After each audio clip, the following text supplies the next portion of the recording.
I was having a conversation with a friend this morning via FaceTime, and he was talking about an upcoming skiing trip. And I kind of said to him, upcoming, when were you planning to do this? And he said, well, he was really hoping that he would be able to go skiing at the end of the year. And I realized that there are way too many of my friends who just haven't fully thought this thing through. I suppose it's the curse of being a futurist. That's my job. I don't predict the future, but I do track trends and I do analyze data for a living.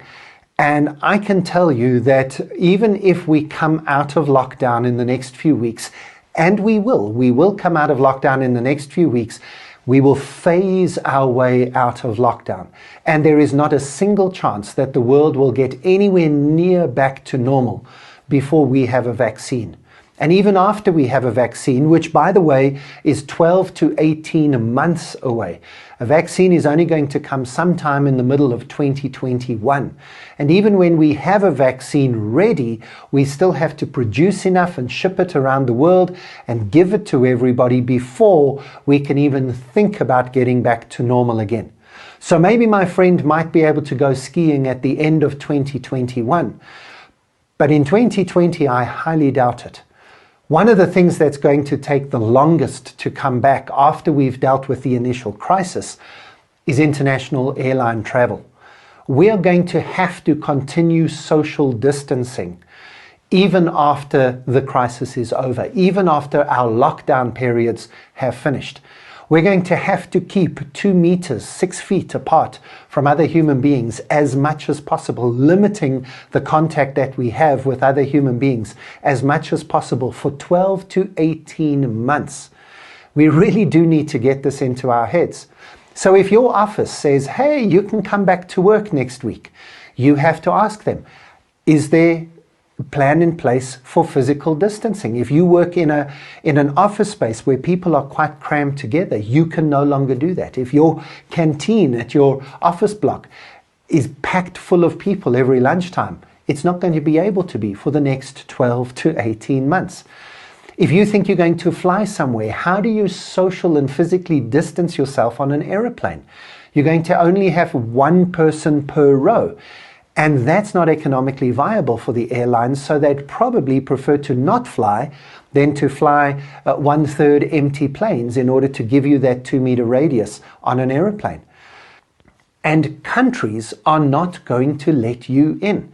We have a real problem coming up with COVID-19, and that's called the second wave. We know this happens because it's happened every other time the world has experienced a pandemic. 100 years ago, we had the Spanish flu in the winter of 1918 after the end of World War I. Millions of people around the world died. And as summer in the Northern Hemisphere came around, the flu subsided and everybody breathed a sigh of relief.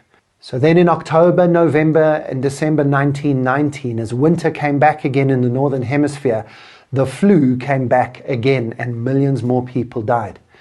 We have a distinct possibility of a second wave in some countries. China's already beginning to battle. South Korea are already beginning to see a little bit of uptick in a second wave. And that's because people are not practicing social distancing. So the whole point I'm trying to make to you, and I hope I got this across to my friend who thinks he's going skiing sometime this year, is that the world is not going back to normal anytime soon.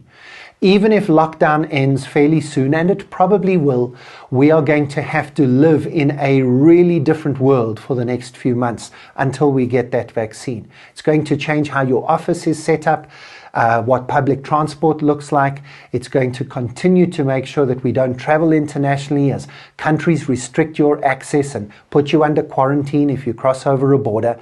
It's going to affect our schools and our hotels and our restaurants and our shopping malls, and pretty much everything you imagine you are going back to is going to look very, very different in the next 12 to 18 months. Please start getting your head around the fact that this world is a very different world. We haven't just had a short holiday, a few weeks at home, and then we go back to how things were. Everything has changed. Everything is going to have to change. And that means that you and your organization are going to have to change too. If you'd like more information or you'd like some help in thinking through what changes you and your organization are going to face, please make sure that you contact me, and our team at Tomorrow Today will be able to help you.